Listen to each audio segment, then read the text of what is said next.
see what I see?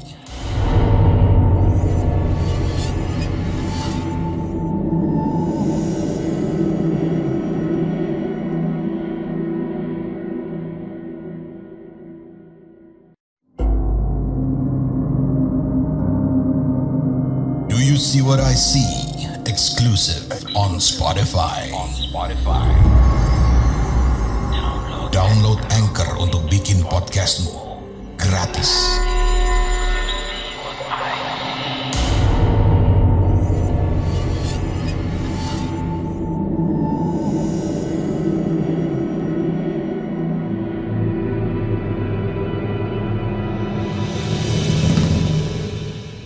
Halo semuanya, apa kabar? Perkenalkan, aku Elma dari Solo. Dan ini ceritaku yang kesekian kali di Do You See What I See. Jadi semoga semuanya gak bosen dengerin suara sama ceritaku. Kali ini aku baru mau berbagi pengalaman yang kejadiannya tuh udah lumayan lama. Di tahun 97, saat itu aku kelas 3 SMA. Dan dari kecil itu kan aku tinggal sama eyangku. Eyangku ini ibu dari mamaku. Dan mamaku ini 11 bersaudara. Wow, banyak banget ya. Ya mungkin orang zaman dulu tuh berprinsip banyak anak, banyak rezeki. Dan aku juga punya Pak D sama Bude. Otomatis kan. Aku punya Pak D sama Bude yang sayang banget sama aku. Sebut saja namanya Pak Dinarko. Pak Dinarko ini kakak dari mamaku. Dan mereka tuh sayang banget sama aku. Mungkin karena mereka berdua tuh tidak dikaruniai anak.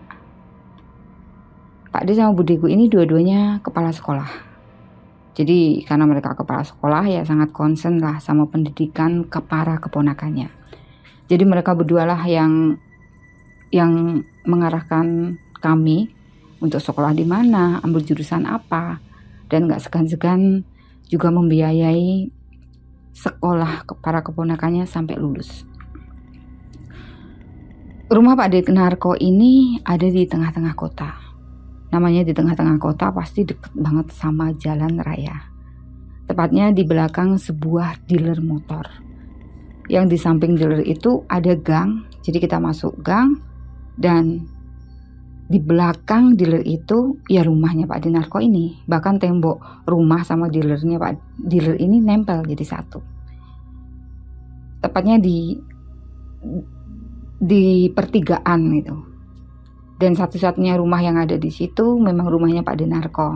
Tapi setelah kita belok ke kanan, di situ udah banyak banget rumah-rumah. Tapi ya belum begitu padat sih pada zaman itu. Tapi tepat di depan rumah Pak Dinarko ini ada gedung pertemuan. Pada masa itu gedung pertemuan itu ya tergolong sangat mewah. Gedungnya besar banget dan halaman parkirnya tuh luas banget. Saking luasnya gedung itu memiliki 2 pintu gerbang. Pintu masuk sama pintu keluar. Dan di tengah-tengah pintu masuk sama pintu keluar itu ada pohon beringin. Tapi pohon beringin itu masuk ke dalam area gedung itu. Jadi gak di tepi jalan. Pohon beringin itu di bawahnya itu dikasih tembok melingkar. Jadi kayak pot lah. Dan setiap aku tidur di tempat Bu Dinarko, aku selalu main di bawah pohon beringin ini. Sambil nunggu biji-bijiannya jatuh lah. Dan karena itu pertigaan ya, rumah budeku ini di pojokan itu di samping pintu keluar masih ada space kecil. Di situ ada warung gado-gado. Warung gado-gadonya tuh enak, murah, dan bersih. Yang jual gado-gado itu namanya Mbak Surani. Kenapa aku panggil Mbak? Karena saat itu beliau udah berumur 45-an lebih, tapi maaf belum memiliki suami. Razia laris warung gado-gadonya Mbak Surani ini salah satunya mungkin karena servis kliennya itu baik. Mbak Surani ini hafalah semua kesukaan para pelanggannya. Ini misalnya aku ya. Aku tuh kan paling seneng banget sama buncis. Jadi setiap aku beli gado-gado di tempatnya Mbak Surani tanpa aku bilang, pasti dikasih lebih buncisnya. Namun seiring sejalan, lama-lama gedung pertemuan ini nggak lagi disewakan. Bukan karena nggak laku sih, tapi katanya setelah pemilik gedung itu meninggal, malah jadi sengketa anak-anaknya. Dan aku juga nggak tahu pasti alasannya apa. Yang jelas pokoknya gedung itu jadi tidak disewakan lagi. Tapi walaupun gedung itu sudah tidak terpakai lagi, aku lihat sih masih terawat dengan baik. Karena area parkir gedung itu malah dijadikan untuk penitipan gerobak penjual kaki lima yang ada di tepian jalan. Jadi di depan dealer itu kan udah jalan raya, dan di sepanjang jalan raya itu memang banyak banget pedagang kaki lima yang gerobaknya dititipin di area parkir gedung itu dengan syarat mereka harus ikut membantu dan merawat menjaga kebersihan gedung itu, termasuk gerobaknya gado-gado Mbak Surani tadi. Dan dulu kan aku juga sempat cerita bahwa aku SMP sekolah di Temanggung. Karena dulu rencananya pengen masuk asrama di Magelang. Tapi kok aku gak kerasan, jadi ya SMA aku balik lagi di Solo. Dan masa-masa SMA itu kan dimana kita tuh explore. Lagi seneng-senengnya cari temen sebanyak-banyaknya. Jadi aku udah mulai jarang main ke tempat Pak D sama Bude Narko ini. Tapi walau begitu hubunganku tetap baik. Cuman Pak D sama Bude Narko ini selalu berpesan sama semua keponakannya. Kalau mereka ujian sekolah, mereka tuh harus tidur di rumah Bude. Jadi biar bisa membimbing belajarnya. Karena pada masaku itu kan sekolah ada yang namanya NIM. NIM itu nilai Eptanas murni. Jadi untuk cari sekolah ke jenjang selanjutnya ya tergantung nilai Eptanas itu. Dan apalagi kan saat itu aku udah kelas 3. Jadi mau lulus untuk cari perguruan tinggi yang bagus ya harus dapat NIM yang bagus juga. Gak masalah sih aku tidur di rumah Bude sama Pak Denarko. Toh dari kecil juga aku sudah terbiasa. Apalagi di situ juga ada 2 sepupuku yang udah tinggal di rumah budeku. Namanya Wanda sama Mas Angga. Kalau Wanda ini sepupu dekat karena Wanda ini anaknya tanteku. Tanteku kan adiknya ibuku. Tapi kalau Mas Angga ini keponakannya Bude. Ya masih saudara sih, baru sepupu jauh gitu. Akhirnya hari pertama ujian aku tidur di rumah Bude sama Pak Denarko.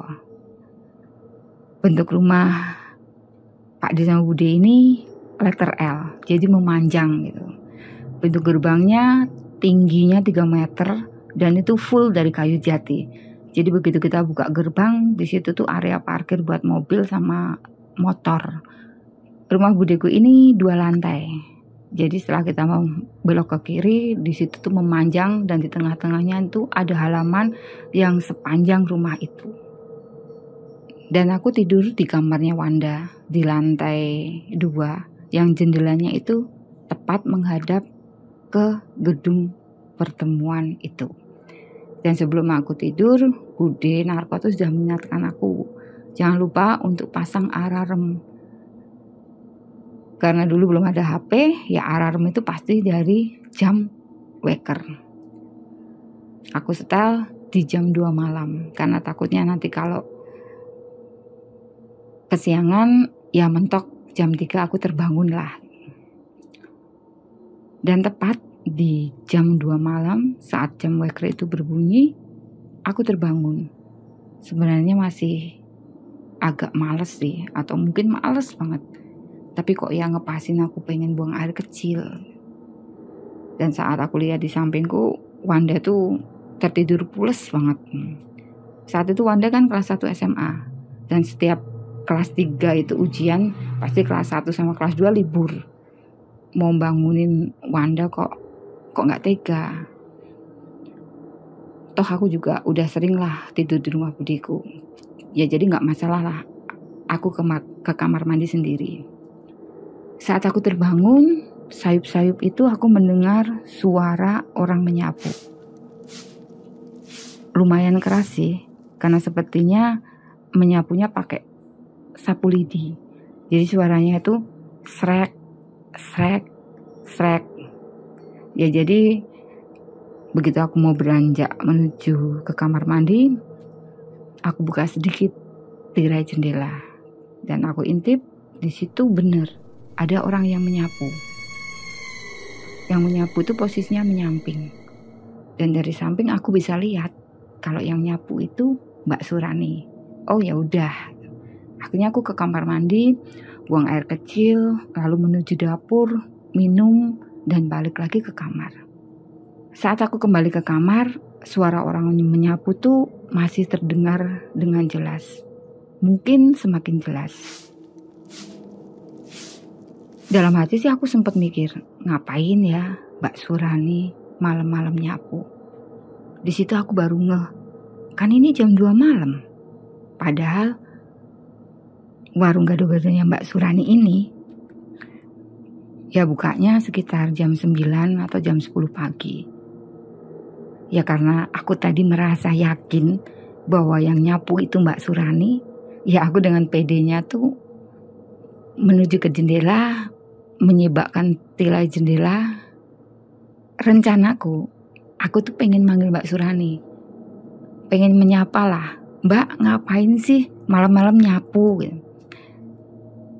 Dan saat aku menengok kedua kalinya, posisi Mbak Surani itu udah berubah. Yang tadi waktu aku lihat pertama menyamping, sekarang waktu aku lihat yang kedua kali, posisinya Mbak Surani itu berubah membelakangi aku. Jadi dia menghadap ke gedung itu. Ya aku pikir itu wajar. Namanya orang menyapu kan gak mungkin satu posisi. Pasti mereka bergerak kan, ke kiri, ke kanan. Suaranya tuh masih jelas banget. Srek, srek, srek gitu. Dan saat itu jendela kamar budiku itu kaca sama kaca naku. Jadi kaca naku itu kan kaca yang disusun gitu dan dikasih tuas. Jadi kalau tuasnya itu ditarik ke bawah terbuka, kalau tuas itu ditarik ke atas tertutup. Saat itu aku udah mau narik tuas biar jendela naku itu terbuka. Tapi begitu aku perhatikan baik-baik, aku ngelihat kok waktu Mbak Surani ini menyapu, kakinya itu enggak menginjak ke tanah. Jadi mengambang sedikit melayang. Tapi kok suara menyapunya keras banget. Srek, srek. Padahal sapunya itu enggak menyentuh ke lantai. Dan di situ aku baru ngeh. Wah, ini pasti ada sesuatu yang gak beres. Dan karena aku udah punya pengalaman mistis sebelumnya, ya jadi setelah itu aku memutuskan untuk balik ke tempat tidur. Dan sebelum aku balik ke tempat tidur, tiba-tiba Mbak Surani yang lagi menyapu halaman gedung itu menoleh ke arahku. Tapi anehnya, yang menoleh itu cuma leher dan kepalanya. Jadi kepalanya itu memutar 90 derajat ke arahku. Tapi badan Mbak Surani itu masih menghadap ke gedung pertemuan itu. Dan masih menyapu. Jadi suara menyapu tuh srek, srek, srek. Tapi kepalanya Mbak Surani ini memutar ke arahku. Dan saat berhadapan-hadapan itu, dari kening Mbak Surani itu keluar darah di kiri kanannya. Dan saat aku melihat itu, ya jelas aku ketakutan. Ya karena aku ketakutan, aku langsung aja loncat ke tempat tidur dan aku tarik selimutku. Gak berapa lama, suara orang menyapu itu emang lambat laun hilang. Tapi tiba-tiba ada suara kayak garukan di jendela kaca kamar Wanda malam itu, dan suaranya itu memang bikin ngilu banget di telingaku. Tapi anehnya Wanda tuh kayak gak mendengar apa-apa, dia tetap tidur terpulas di sampingku. Dan akhirnya aku ambil bantal, kemudian kepala tuh aku tutupin biar aku gak dengar suara garukan di jendela itu. Keesokan paginya sebelum berangkat sekolah, aku diharuskan memang harus sarapan. Saat di meja makan tuh sudah ada Pak Dinarko, ada Wanda sama Mas Angga. Ya biarpun saat itu Wanda libur, tapi mungkin karena sudah terbiasa tidur pagi, ya tetap aja ikut sarapan. Dari dapur tuh aku dengar Bude tuh agak ngomel gitu loh. Dia tuh sempat ngomel-ngomel karena merasa bahwa kesiangan jadi gak bisa sholat tahajud. Dan saat Bude sampai di meja makan, udah aku pastikan itu Bude pasti langsung tanya aku, kamu semalam belajar apa enggak? Dan ditebak Bude pasti gak belajar. Ya mau gimana lagi, aku mau bohong pun juga gak bisa karena ada saksinya Wanda. Dan akhirnya setengah yakin gak yakin, ya aku menceritakan pengalamanku semalam, bahwa semalam tuh aku melihat Mbak Surani nyapu di halaman gedung itu. Tapi anehnya saat aku bercerita sama Bude, sama Pak D, sama Mas Angga, sama Wanda, semuanya tuh pada terdiam. Dan wajah mereka tuh kelihatan tegang banget. Bahkan Wanda yang duduk di sampingku tuh agak melotot. Dia sempat bilang ke aku, gak usah nakut-nakutin. Di situ kan aku jadi bingung. Kok mereka semua pada tegang? Dan akhirnya Budi itu menceritakan bahwa ternyata Mbak Surani itu sebenarnya udah meninggal sebulan yang lalu. Gantian aku yang kaget. Dan yang lebih menyedihkan, Mbak Surani itu meninggal tabrak lari.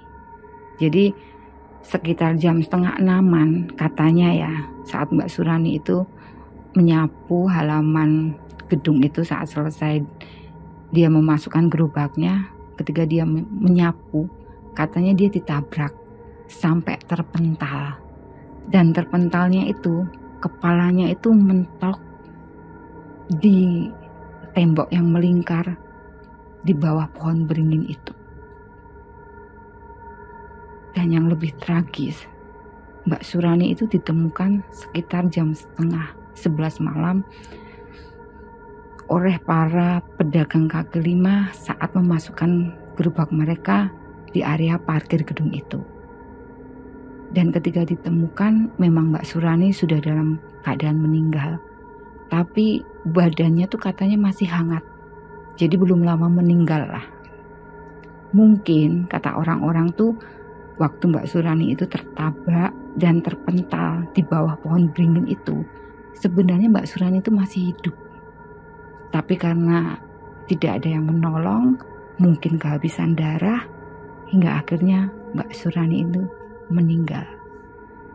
Bahkan sampai sekarang pun kita nggak tahu siapa yang sebenarnya nabrak Mbak Surani ini.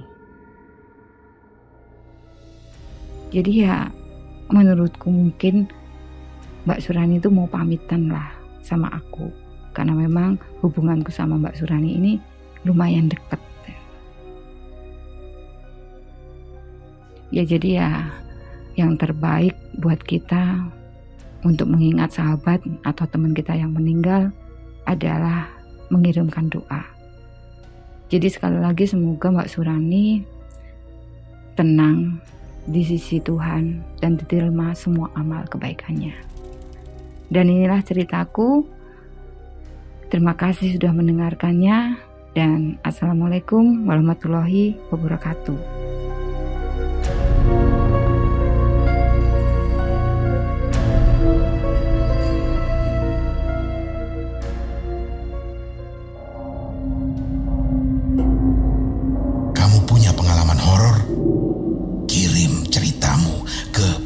podcast.ceritahoror@gmail.com.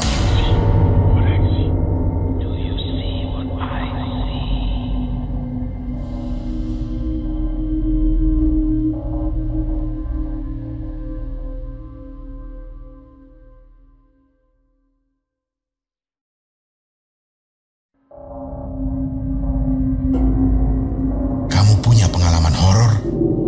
Kirim ceritamu ke podcast.ceritahoror@gmail.com.